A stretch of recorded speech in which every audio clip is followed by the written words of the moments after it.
Hola amigos, bienvenidos a un nuevo día de la lectura de este libro, El misterio de Belicena Vilca.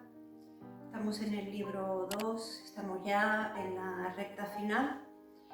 Hoy vamos a ver el 62º día, al que vamos a llamar Belicena y no yo. Os digo que va a ser el penúltimo, porque los dos últimos días que quedan son muy cortitos, así que los haré en uno. Por lo tanto, hoy es el penúltimo día y va a tratar de cómo Belicena y su hijo Noyo van de nuevo a transportar la espada, esta bella, al valle de Córdoba. Y os quería decir alguna cosilla más. A ver. El libro consta de 5 partes o 5 libros, digamos. El tercero se llama En busca del tío Kurt. ¿Quién es el tío Kurt? Es Kurt von Sudermann, que es el tío de Arturo Siernagel. O sea que en el libro 3 ya no habla Belicena, habla el doctor Arturo. Luego quedaría el libro 4, que es la historia de von Sudermann. Y luego ya queda el libro 5, que cortito, es el colofón final, a modo de prólogo y epílogo a la vez. Bueno, he hecho así un resumen de lo que es el libro de Belicena Vilca.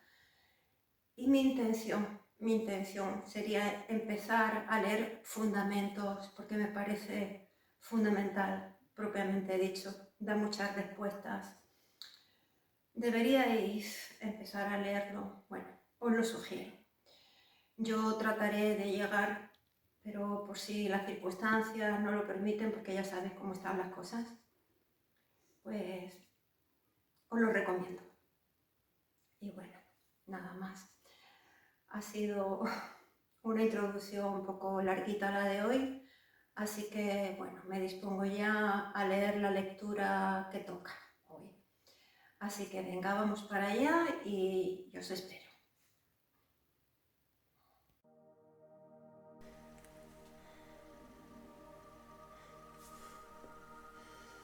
Bueno, pues lo dicho,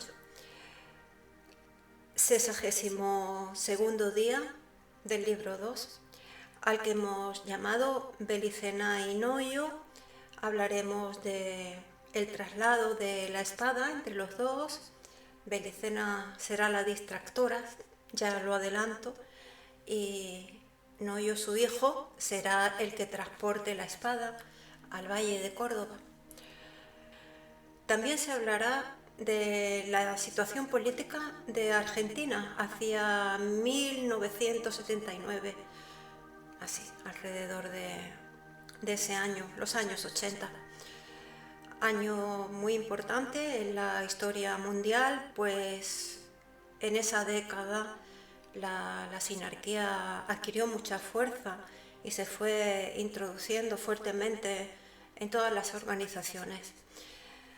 Bueno, paso a leer la lectura literal de este día, como hemos ido haciendo últimamente. Bueno, también quería decir, el libro 3, cuando terminemos este día, el libro 3 es cortito y ya no va por días, va por capítulo. Son 51 páginas, sí, y 10 capítulos. Ahora sí, me pongo mis gafas y paso a leer la lectura de este día. Habla Belicena y dice: la niebla se había disipado y estábamos, ella y su hijo, y estábamos nuevamente frente al menhir de Tarsi. Ambos nos miramos con la interrogación pintada en el rostro, conscientes de que afrontábamos el mismo dilema. ¿Y quién asumiría la misión suicida de distraer al enemigo? Para mí la cuestión no ofrecía dudas. yo me ocuparía de la táctica de distracción, pero supuse bien, que Noyo se opondría a esa decisión. Él, me decía, estaba mejor dotado para ofrecer al enemigo la mayor resistencia. Jamás se rendiría. Yo debería viajar con la espada sabia mientras él desviaba tras sus pasos la atención del enemigo. Mucho me costó, doctor Siagnagel, persuadirlo de que mi plan era estratégicamente superior.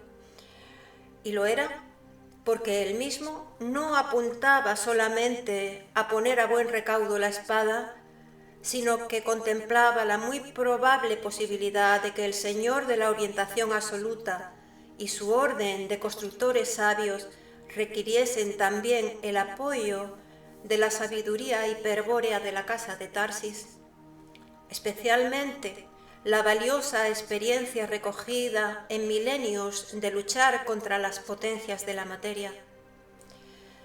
¿Quién conocía mejor que los señores de Tarsis la conspiración sinárquica de los Golem, hoy afirmados en todas las iglesias cristianas, y su modo de actuar? Y sobre Vera y Birsa, ¿quién tiene más derecho que los señores de Tarsis para descubrir sus sentencias de exterminio?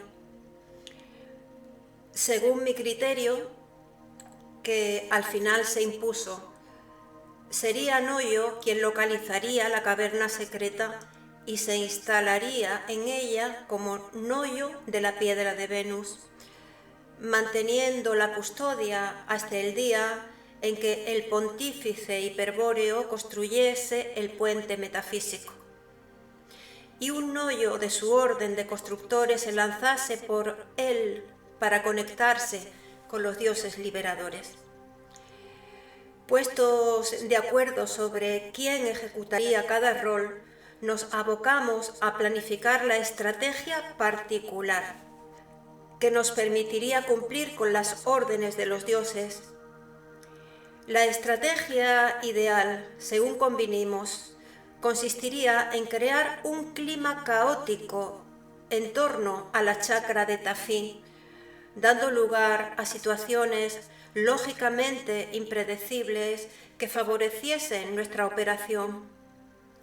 Así, en medio de una situación de alto valor estratégico para nosotros, pero totalmente ajena a tales fines para cualquier observador extraño a la casa de Tarsis, Noyo se filtraría sorpresivamente con la espada sabia y emprendería el camino hacia la caverna secreta. Simultáneamente, yo me desplazaría en sentido contrario, ostensiblemente para distraer al enemigo. Sería rápidamente detectada, pero el riesgo estaba calculado. Lo importante era ganar tiempo, durar lo suficiente como para que Noyo llegase al Valle de Córdoba. Con estos propósitos preparamos al detalle todas las fases de la empresa. 18 meses después, en abril de 1977, ya disponíamos de todo lo necesario y nos hallábamos ajustando los pasos finales. Teníamos las 2 alforjas con las piedras indeterminadas, los lapis oppositionis aptos para practicar la oposición estratégica. Y todo estaba listo para crear el clima de caos que las circunstancias requerían. Esto se lograría con la colaboración involuntaria del ejército. Me explico mejor. Para sistematizar la lucha contra la guerrilla, el ejército había dividido al país en 6 zonas. La zona 3 comprendía las provincias de Córdoba, La Rioja, Catamarca, Salta, Jujuy, Santiago del Estero y Tucumán. En Tucumán, La subzona 113 abarcaba la región de nuestro chakra y a su mando se encontraba el capitán Diego Fernández, fiel camarada de mi hijo. En combinación con este, Noyo consiguió que se montase un gigantesco operativo de rastrillaje y cerrojo en la subzona de Tafí del Valle para mediados del mes de abril de 1977. El objetivo de la operación procuraba aniquilar a una columna de ERP, Ejército Revolucionario del Pueblo, que actuaba en la subzona con el apoyo de algunos pobladores pertenecientes al PRT, Partido Revolucionario de los Trabajadores. En esa noche negra para los comunistas, el ejército obtendría varias horas de zona libre, durante las cuales se interrumpiría el suministro eléctrico y sus comandos se desplegarían en toda la ciudad de Tafí del Valle y pueblos aledaños a fin de capturar a los subversivos. Irían sobre blancos seguros, verdaderos agentes de la subversión y combatientes irregulares, la mayoría de los cuales habían sido señalados por Noyo. Fue por eso que Noyo solicitó como cobertura táctica que se allanase nuestro domicilio y se simulase su detención. Eso alejaría las sospechas del enemigo, alegó. Cuando todo estuvo listo para la acción, se acordó que Diego Fernández en persona se ocuparía de su falsa captura, con el fin de evitar los imponderables o confusiones que pudiesen surgir si intervenían otros militares y así asegurar su inmediata libertad. Libertad que Noyo aprovecharía para desaparecer por un tiempo. Naturalmente, nada de esto ocurriría, pues Noyo partiría con la espada sabia dispuesto a no regresar jamás a Tafí del Valle. Pero eso no lo sabían sus camaradas del ejército. De acuerdo a la particular metodología represiva que empleaban las Fuerzas Armadas en la lucha antisubversiva, nunca utilizaban órdenes de allanamiento o siquiera daban parte a la justicia de las redadas nocturnas del tipo que llevaron a cabo en Tafí del Valle. Los sospechosos eran simplemente secuestrados, pasando en adelante a revistar en la aún más sospechosa categoría de desaparecido. De ese modo, al día siguiente de la redada, Noyo figuraba como uno de los 200 desaparecidos de Tafí del Valle. Para comenzar a representar entonces mi papel, yo me apersoné en los tribunales y presenté el inútil habeas corpus, junto con los restantes familiares de los desaparecidos. El recurso legal, como era ya costumbre, fue rechazado, puesto que los jueces compartían la metodología oficial o bien temían engrosar ellos también la fatídica lista de desaparecidos. Y sucedió así que, al no poseer una respuesta oficial razonable sobre el paradero de mi hijo, empecé a moverme por mi cuenta. Al principio, de manera muy lenta y disimulada, pero luego, al valerme de la oposición estratégica, más rápidamente hasta desaparecer por completo.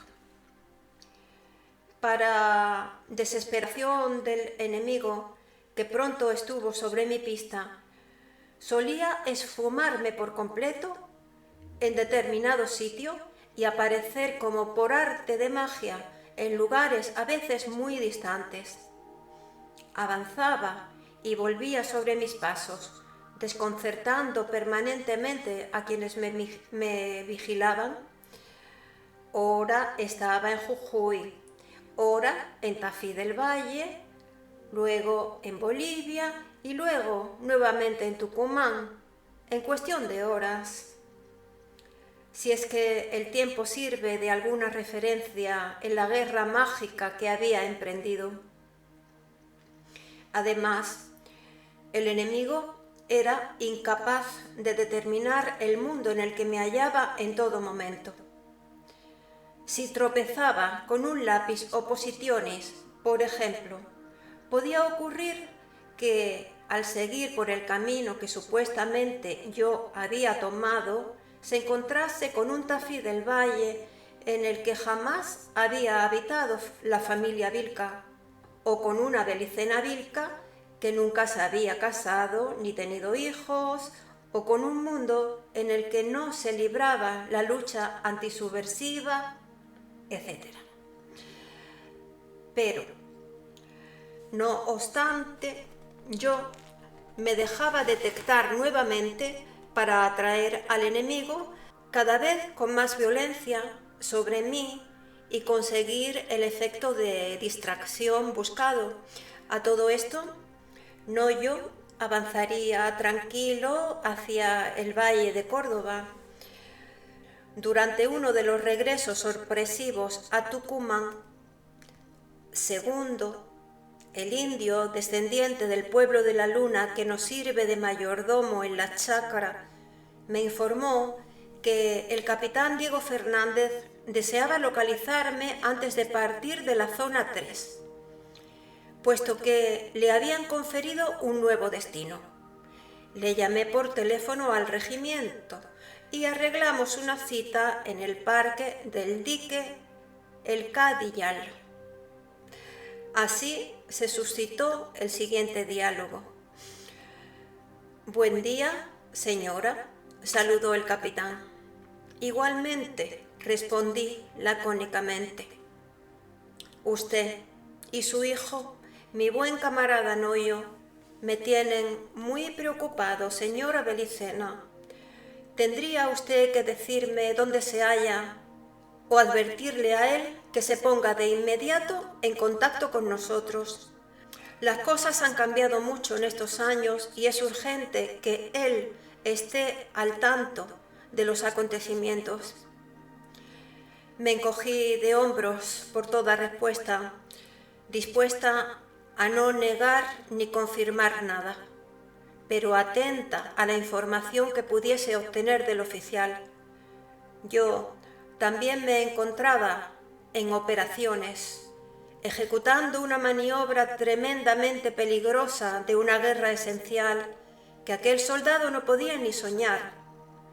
Y la disciplina propia de esta guerra exigía desconfiar de todos y de todo, aún del camarada de mi hijo.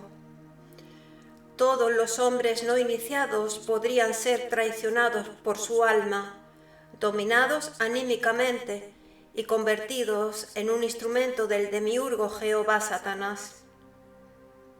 Yo no podía correr ningún riesgo innecesario.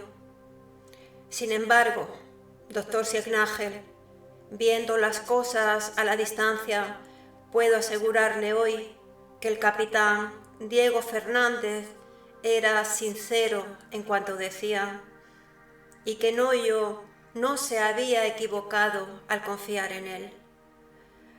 Comprobando que yo nada decía, el capitán continuó con energía. Debería conceder más importancia a mis palabras, señora Belicena.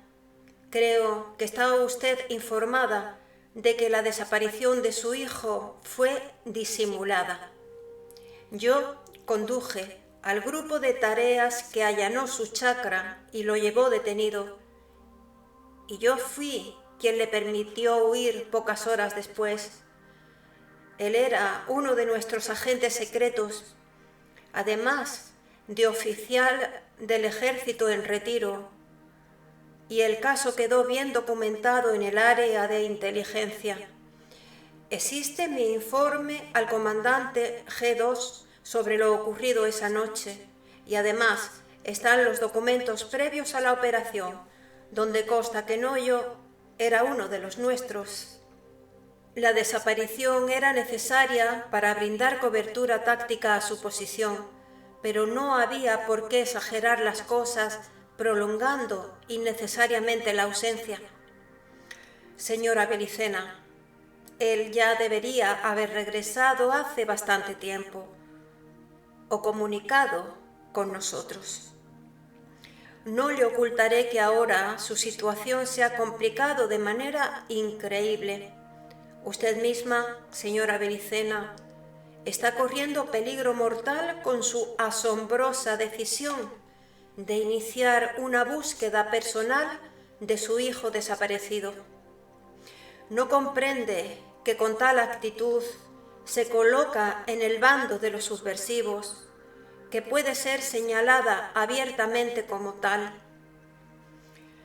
Frente a la expresión inmutable de mi rostro, suspiró el capitán y prosiguió con sus advertencias. No crea usted que todos conocen la suerte corrida esa noche por su hijo. La verdad, solo la saben un grupo de oficiales de inteligencia, pero ellos no han hablado, ni pueden hablar, porque si lo hiciesen, expondrían a Noyo a una muerte segura a manos de las organizaciones subversivas, ya que incluso nuestro servicio de inteligencia está infiltrado por ellas. Pero usted, con sus absurdos actos, ha caído bajo el ojo de otros servicios de inteligencia, incluso es vigilada y seguida por miembros de nuestra propia fuerza que ignoran la verdad de los hechos. Y observe usted ahora qué endiablada trama se ha formado. Si guardamos silencio para proteger a Noyo, nuestro camarada, arriesgamos la vida de su madre, pues de continuar la confusión nadie sabe qué medidas podrían tomar los restantes grupos de tareas que reprimen en el norte. Y si hablamos, salvamos a su madre, pero descubrimos peligrosamente la función de Noyo, lo que requerirá al final de una verdadera desaparición para lograr recuperar la seguridad perdida, quizá un cambio permanente de identidad o la radicación prolongada en otro país. ¿Comprende ahora el problema, señora Belicena? Queremos saber qué hacer, pues lo que hagamos debemos realizarlo pronto, con urgencia, como le dije antes, ya que las cosas han cambiado desfavorablemente para los que profesamos la ideología nacionalsocialista, entre los que se cuenta, desde luego, el camarada Noyo. Sí, entonces me dispuse a darle una respuesta concreta al capitán. Su elocuencia me había permitido evaluar la situación desde otro punto de vista y comprendía que sería catastrófico para nuestra estrategia que los camaradas de Noyo aclarasen la situación y revelasen lo sucedido la noche de su desaparición. Yo venía afirmando invariablemente, en cuanta ocasión se me presentaba y ante cualquier público, que mi hijo Noyo había sido asesinado por las fuerzas de la represión. El enemigo no podía comprobarlo con certeza ni negarlo, por cuanto en esos días existían miles de casos semejantes de personas que desaparecían como Noyo sin dejar rastro. Pero una piedra de Venus se había movido, según percibían los dioses traidores, y simultáneamente comenzaba mi desplazamiento errático por los distintos mundos del norte argentino y otros países de Sudamérica. Y ello solo se podía tratar de una estrategia contra los planes de la Fraternidad Blanca, estrategia que los demonios esperaban contrarrestar desde 400 años antes. Hasta el momento, así lo habían creído, pues ignoraban totalmente la maniobra de Noyo. Empero, todo se derrumbaría si los militares aclaraban el caso y el enemigo se enteraba de lo sucedido luego del secuestro. Sin abandonar mi persecución, reorientarían la búsqueda hacia Noyo y pondrían en peligro el objetivo estratégico de su misión. Tenía que evitar, pues, que los militares hablasen. Más bien, tenía que ganar tiempo, porque de las palabras del capitán se infería que la urgencia se debía a un cambio que luego tornaría imposible cualquier aclaración. Seguramente sería el cambio político anunciado por el capitán Kiev, el que sumiría a la nación en la ruina económica y moral, y la pondrían atada y amordazada en manos de la sinarquía internacional. Tratando de disipar la preocupación del capitán sobre mi suerte o el estado de Noyo, le respondí, súbitamente locuaz: ¿experimentan ustedes temores infundados sobre lo que me pueda pasar o sobre el futuro de Noyo? Afirmé. Ciertamente que he exagerado mi papel. Ahora lo veo claro. Mentí. Y le prometo que a partir de hoy cesaré de representarlo. En cuanto a Noyo, le aseguro que se encuentra bien, aunque ignoro su paradero. Él se comunica conmigo a través de un buzón secreto y no vacilaré en escribirle inmediatamente sobre todo lo que usted me ha dicho. Habrá que esperar un tiempo, pero estoy persuadida que al saber que se lo requiere con urgencia, no tardará en aparecer. Así pues, le sugiero no innovar en la situación y aguardar el resultado de estas medidas. No obstante, me agradaría saber algo concreto acerca de los cambios desfavorables para nuestra causa que me ha mencionado, a fin de fundamentarle a Noyo la importancia de la convocatoria. Veo que es usted razonable, señora Belicena, se esperanzó el capitán, y por eso le suministraré la información que me solicita. La cuestión es muy simple. Las fuerzas nacionalistas y patriotas que se habían movilizado en defensa de la nación han sido traicionadas desde la cúpula del gobierno.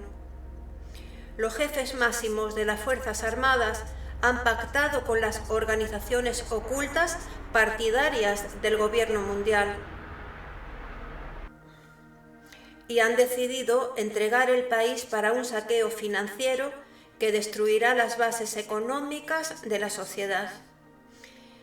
Mientras este siniestro plan se elaboraba y llevaba a cabo, las únicas fuerzas nacionales capaces de reaccionar fueron entretenidas en una estéril lucha contra organizaciones insurgentes cuyos auténticos cabecillas jamás dieron la cara. Con esto se consiguió solo desprestigiar a las Fuerzas Armadas y neutralizar su futura reacción. Hemos vencido militarmente, pero seremos inexorablemente derrotados en el terreno político, ya que los problemas económicos que surgirán de la política monetarista y sinárquica que desarrolla el gobierno causarán que la sociedad olvide el objetivo honorable de nuestra lucha y nos acuse de la miseria subsiguiente, una realidad que los obsesionará porque tocará diariamente sus bolsillos y sus estómagos. El capitán Fernández se hallaba evidentemente inspirado y por momentos me recordaba a las palabras del capitán Kiev. Estábamos entonces a fines de 1979, solo 2 años después de su aparición en el Cronles de Tafí del Valle. Y no solo sus anuncios se estaban cumpliendo al pie de la letra, sino que existían mentes esclarecidas, capaces de comprender la realidad y descubrir también los planes del enemigo. Pero esto no es todo, prosiguió el capitán Fernández. Lo más grave es que, concluida la lucha antisubversiva en el terreno militar, único campo en el que se nos permitió intervenir, el gobierno considera que los grupos nacionalistas de las Fuerzas Armadas representan un peligro potencial para los planes sinárquicos y han decretado su inapelable destrucción. Y esta ofensiva ya ha comenzado con la selección ideológica de los mejores expertos en lucha antisubversiva de los servicios de inteligencia, su aislación con vistas a presentes y futuras purgas, e inclusive con su asesinato, ejecutado por miembros de servicios secretos extranjeros, convocados especialmente para tal efecto. Así, poco a poco, han surgido grupos sinárquicos en los servicios de inteligencia, con personal entrenado o directamente a su servicio, por agentes de Israel, del Mossad o el Shin Bet, de Estados Unidos, la CIA o el FBI, de Inglaterra, el MI5, MI6 y S, de la Unión Soviética, el KGB, el GRU, etc. Y son estas organizaciones las que están persiguiendo a usted, señora Belicena. Es por eso que urge aclarar las cosas mientras podamos, pues es probable que a muy breve plazo nuestros camaradas sean completamente neutralizados y radiados del servicio activo, para después ser vendidos vilmente a las mismas fuerzas subversivas contra las que combatimos durante años. Creemos que el gobierno planea transferir el poder a políticos socialdemócratas o socialistas, que permitirán a la izquierda adquirir la libertad y el poder suficiente como para destruir a las reservas morales de la nación, que estaban especialmente concentradas en las Fuerzas Armadas. Sin embargo, estos hombres, que en el fondo son cipayos al servicio de la sinarquía, mantendrán la política económica monetarista liberal que someterá a la nación a la dependencia moral y a la disolución social. En el mismo caso que yo, que soy retirado sin explicaciones de la lucha anticomunista, con la evidente intención de ser pasado a retiro en poco tiempo o algo peor, se encuentran mis restantes camaradas. Se impone pues la necesidad de actuar ahora o correr el riesgo de que la situación de Noyo no sea aclarada nunca o que pueda ser usted atacada por alguno de los nuevos grupos de inteligencia que actúan ya con total impunidad y repugnante falta de honor y que habitualmente persiguen y ejecutan a personas de antecedentes nacionalistas antes que a los conocidos agentes de la subversión marxista. Espero haber sido claro, señora Belicena, y consiga establecer un pronto contacto con el camarada Noyo, de quien requerimos también en esta hora clave, su valioso asesoramiento estratégico. Ha sido usted extremadamente claro, capitán Fernández, aseguré. Y tenga la seguridad que transmitiré textualmente sus palabras a mi hijo Noyo, quien descuento que no vacilará en acudir hacia ustedes. Y así concluyó aquella conversación con el capitán Diego Fernández, quien partió dispuesto a aguardar y hacer aguardar a sus camaradas toda posible declaración sobre el desaparecido de Tafí del Valle. El resto de la historia es ya conocida por usted, doctor Siagnagel. Yo, lejos de cumplir lo prometido al capitán Diego Fernández, continué realizando movimientos estratégicos en el norte argentino, en Bolivia y en Perú. Recorrí en varias oportunidades la ruta del Hito de Tarsis y los Atumurunas, conscientes de que ello despertaría aún más el interés de la fraternidad blanca y la afirmaría en la certeza de que era portadora de la espada sabia. Es por eso también que tomaba el camino de Tataínga en Jujuy y me dirigía a las proximidades del Cerro Calibur. En 2 oportunidades inclusive descendí al Valle Grande y contemplé el Esterteine, aunque sin atreverme a atravesar la Puerta Brúnica. Pues bien, fue durante una de estas excursiones que caí en una celada golem e ingerí el veneno que debilitó mi voluntad y me impidió seguir desarrollando la estrategia. Luego, fui rápidamente capturada por un comando del Shin Bet, integrado por rabinos iniciados en la alta cábala, sacerdotes que habían contemplado en Israel el Sefer Itzhetz y conocían todo lo referente al holocausto de fuego. Pertenecían, tal como lo anticipara el capitán Fernández, a un servicio de inteligencia paralelo que contaba con miembros en los servicios del Ejército, Marina, Fuerza Aérea, Policía Federal, Secretaría Seguridad de Estado, Ministerio de Defensa, etc. Su poder de movilización era entonces absoluto. Yo me encontraba descansando momentáneamente en una mísera posada del pueblo Calipampa, que se hallaba frente al Parque Nacional del mismo nombre, junto al Cerro Calibur. Allí me fue suministrada la droga, mezclada en un pote de melaza de caña, que me ofrecieron para endulzar el café. El efecto que instantáneamente produjo en mi cuerpo de iniciada hiperbórea fue indescriptible, siendo improbable que usted pueda siquiera imaginarlo, pues desconoce cómo se comporta una mente capaz de poseer conciencia en varios mundos a la vez.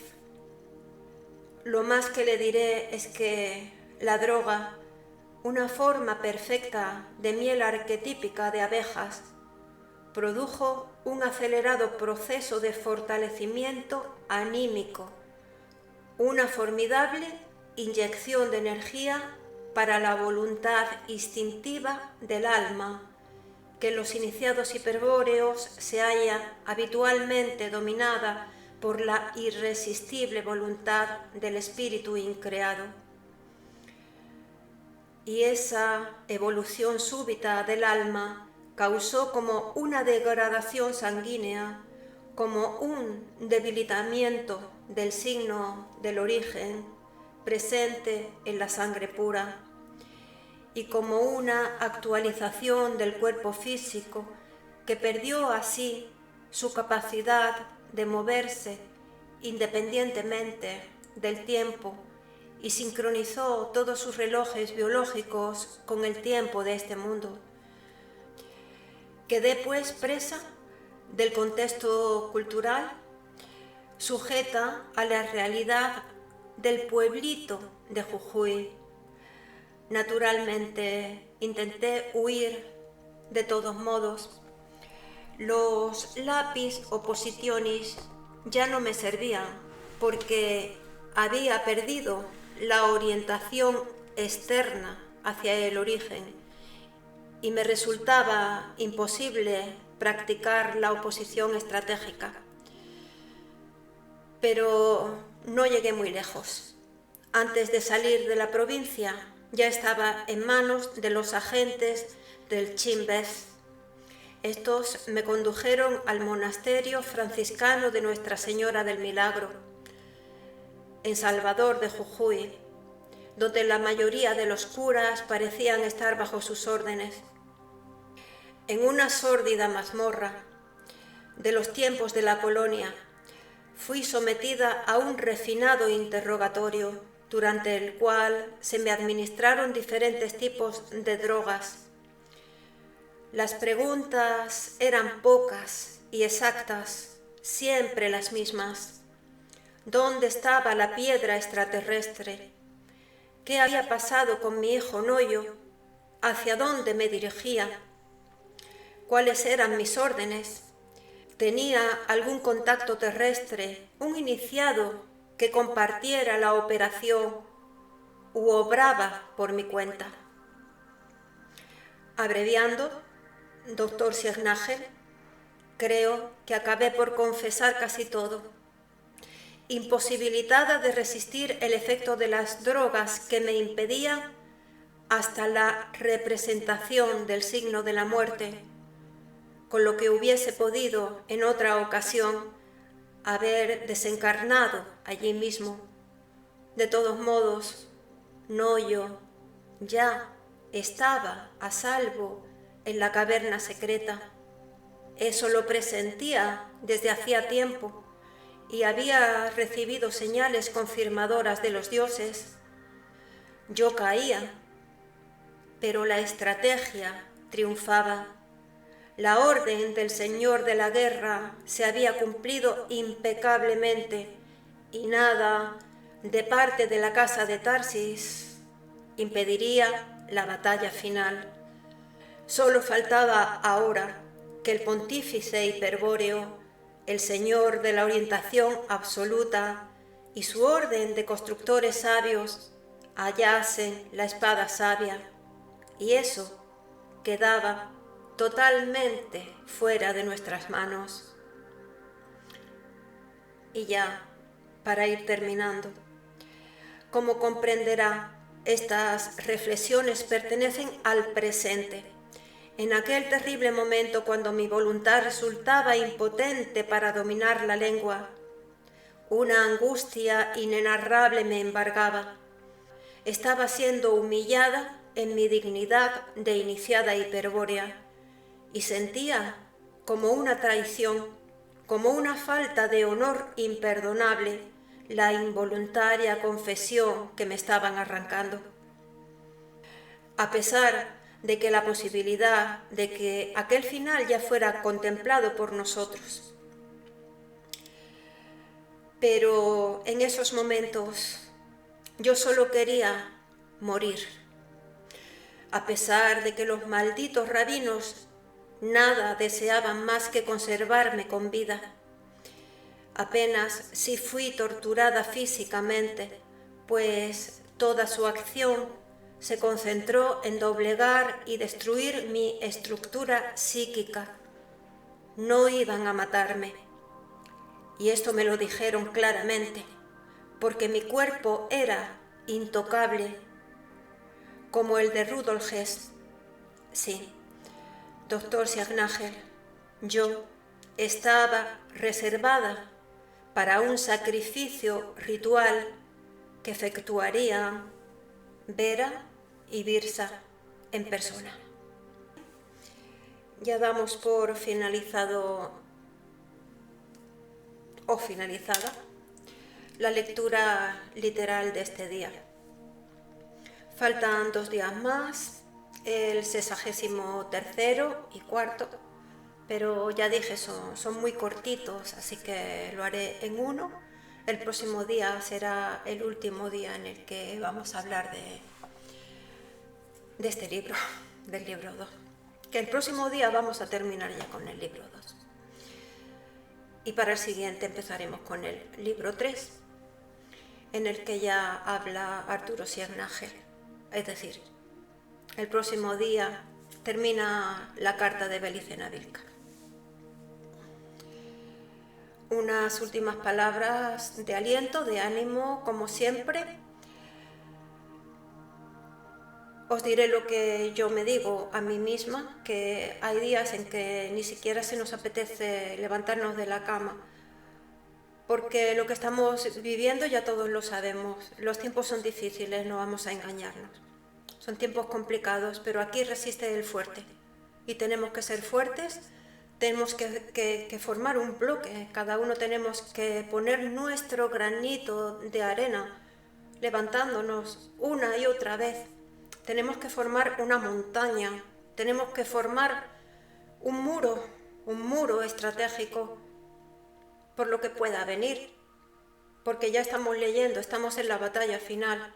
Hagámonos fuertes, tengamos este punto de encuentro, estas lecturas que nos unen carismáticamente. Así que arriba, ánimo, siempre hacia adelante. Aunque hay momentos y habrá momentos, tenemos que ser conscientes de ello, en que parece que las fuerzas nos faltan, pero no, esos momentos pasan, lo hemos comprobado. Ya llevamos más de un año, casi un año y medio, resistiendo. Así que ya podemos con cualquier cosa. Mucha fuerza, valientes, camaradas, amigos, estimados suscriptores y no suscriptores, no importa. Mucha fuerza a todos, un abrazo y ya os espero en el próximo día. Hasta el próximo día, amigos.